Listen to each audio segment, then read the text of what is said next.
Esse dia 20 de maio, nessa sexta-feira da quinta semana da Páscoa, queremos nos alegrar com o dom da santidade. O Senhor ressuscitado santifica e dá santos à sua igreja e hoje, de modo particular, celebramos São Bernardino de Sena, presbítero. Hoje continuamos também a meditar sobre a graça da justiça e as 4 formas de justiça através do nosso livro de vida, número 179. Existem 4 formas de justiça. A justiça comutativa, que regula o respeito e a honestidade para com os homens. A justiça distributiva, que reparte os direitos e as obrigações na vida social. A justiça legal ou social, que estabelece as leis e as ordens para o bem comum. E a equidade, que vigia o espírito das leis. Romanos 12:2, buscai qual a vontade de Deus, o que é bom, agradável e perfeito. Vigiemos para trabalhar pelo bem comum, pelo direito de Deus, com o dom de si e com amor. Quando nas ordens religiosas dedicadas ao apostolado se preservou o amor à regra que existia entre os santos, então se manteve o espírito de oração, florescem os estudos feitos com espírito de fé e a pregação foi fecunda. É o que podemos constatar no século XII, na época de São Domingos, São Francisco, São Tomás, São Boaventura, São Alberto Magno. Quando no século XIV a regra foi negligenciada, o espírito de oração também enfraqueceu, os estudos, também o ministério foi esterilizado. Foi preciso que o Senhor enviasse de novo santos para trazer as pessoas de volta ao primeiro fervor. O respeito pela nossa regra protege o patrimônio que o Senhor nos deu. E a equidade é a forma mais elevada da justiça. Ela visa dar ou devolver a cada um a sua dignidade de filhos de Deus. E ela é, nesta forma de justiça, a mais próxima da caridade. O dom do Espírito Santo da piedade é o dom que se relaciona à virtude da justiça. Podemos também relacionar o espírito filial devido a Deus, mas também aos pais, no sentido do respeito e da obediência. São José é citado como um homem justo, conforme Mateus 1,19, e esta virtude corresponde bem à 4ª bem-aventurança. Mateus 5,6, felizes os que têm fome e sede de justiça, porque serão saciados. Santa Teresa d'Ávila, no caminho de perfeição, aprendei a conhecer as coisas que devem sentir e lamentar nas irmãs, e sempre que muito sentimento. Eis a ocasião de mostrar e exercitar bem o amor em sabê-la sofrer sem se escandalizar. O mesmo farão as outras com as vossas faltas, que serão talvez muito mais numerosas, embora não as conheceis inteiramente.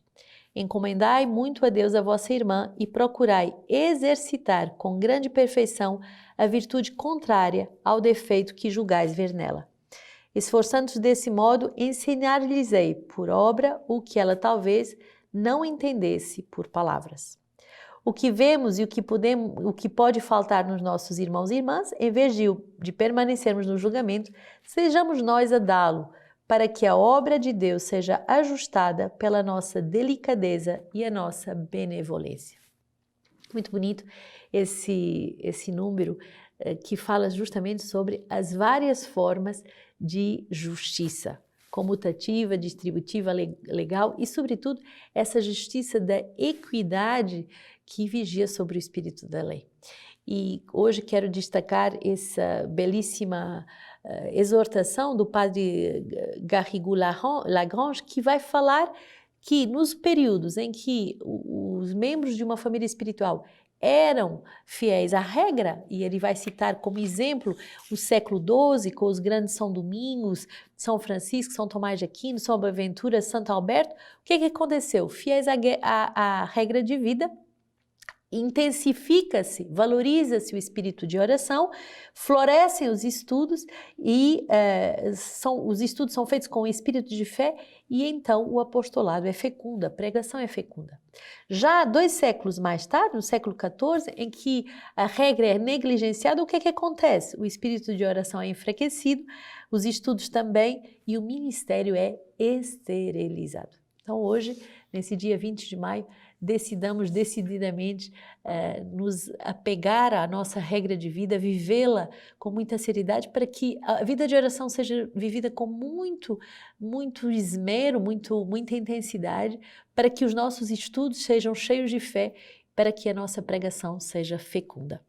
E quando, diante da pregação, virmos defeitos, e claro que vamos ver defeitos não só na vida comunitária, como nas pessoas em que encontramos nas diversas missões, em vez de nos escandalizarmos e julgá-las, ao contrário, através dessa graça da justiça, podermos dar-lhes o nosso olhar de benevolência e serem ajustados através da nossa delicadeza e a nossa evangelização inspirada. Atos 15, 22 a 31. Então pareceu bem aos apóstolos e anciãos, de acordo com toda a igreja, escolher alguns dentre os seus e enviá-los a Antioquia, juntos com Paulo e Barnabé. Foram Judas, cognominado Barsabás, e Silas, homens considerados entre os irmãos. Por seu intermédio assim escreveram: os apóstolos e os anciãos, vossos irmãos, aos irmãos dentre os gentios que moram em Antioquia, na Síria e na Cilícia, saudações. Tendo sabido que alguns dos nossos, sem mandato da nossa parte, saindo até vós, perturbaram-se, transtornando vossas almas com suas palavras, pareceu-nos bem, chegados a pleno acordo, escolher alguns representantes e enviá-los a vós junto com nossos diletos Barnabé e Paulo, homens que expuseram suas vidas pelo nome de nosso Senhor Jesus Cristo. Nós vos enviamos, pois, Judas e Silas, eles também transmitindo de viva voz estas mesmas coisas.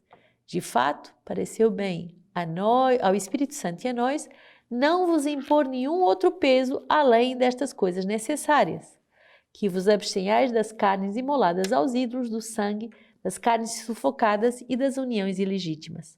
Fareis bem preservando-os destas coisas. Passai bem.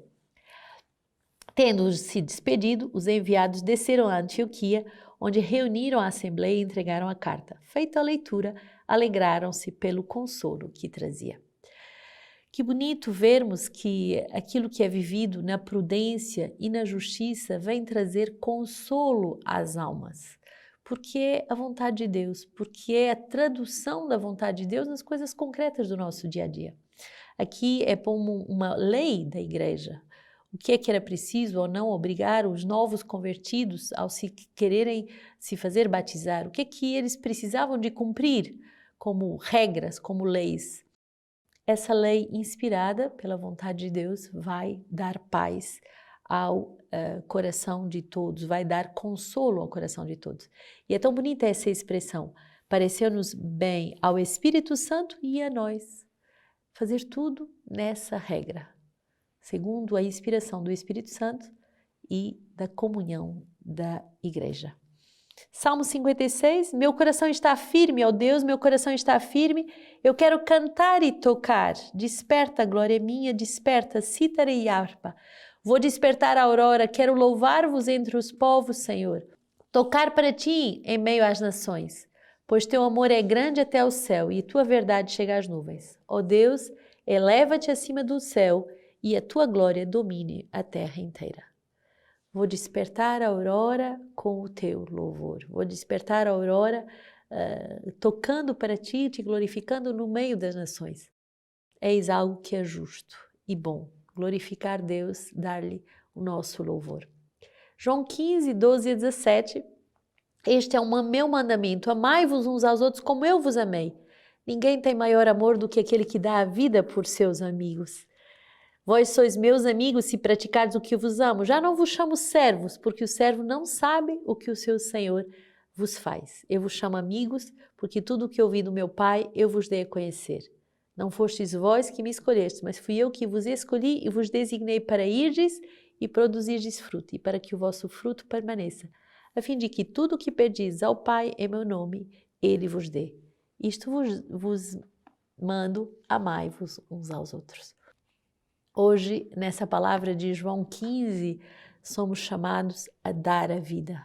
Não há maior justiça senão a de dar a vida por aquele que tanto nos amou e que deu a vida por nós. E nós somos chamados agora não a viver esse dom da nossa vida como se alguém nos arrancasse a vida, mas de verdade, ninguém me tira a vida, eu a dou livremente. Mas doa por amor justo àquele que tanto me amou e se entregou por mim. Nesse dia, celebramos São Bernardino de Sena, presbítero. Ele nasce numa família nobre, no dia 8 de setembro de 1380, ficou órfão de mãe como tinha apenas 3 anos e foi criado na cidade de Sena com as 2 tias extremamente religiosas que o levaram a descobrir a devoção a Nossa Senhora e a Jesus Cristo. Depois ele vai entrar na Universidade de Sena, forma-se aos 22 anos, abandona a vida mundana e ingressa na Ordem de São Francisco, cujas regras vai abraçar de uma forma entusiasmada e fiel. Aos 35 anos, ele começa um ministério muito forte de pregação e que vai exercer de uma forma brilhante até a sua morte. Vai viajar por toda a Itália pregando o Evangelho e os seus temas principais, caridade, humildade, concórdia e justiça, e traziam palavras também muito duras para aqueles que renegavam a Deus. Bernardino constituía, através da sua pregação muito forte, um clima de paz à sua volta, trazendo de verdade, fazendo com que muitas pessoas se convertessem de forma muito clara.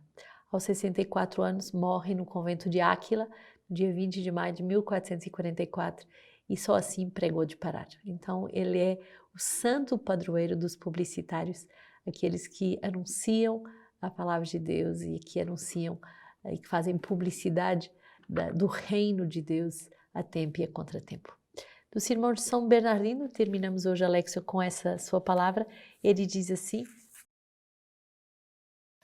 a Igreja, esposa de Cristo, sempre apoiada em seu testemunho, alegra-se com o profeta, dizendo: Deus, vós me ensinastes desde a minha juventude e até hoje eu canto as vossas maravilhas. Por isso, continuamente, o mesmo profeta a isto nos exorta: cantai ao Senhor Deus e bendizei o seu santo nome.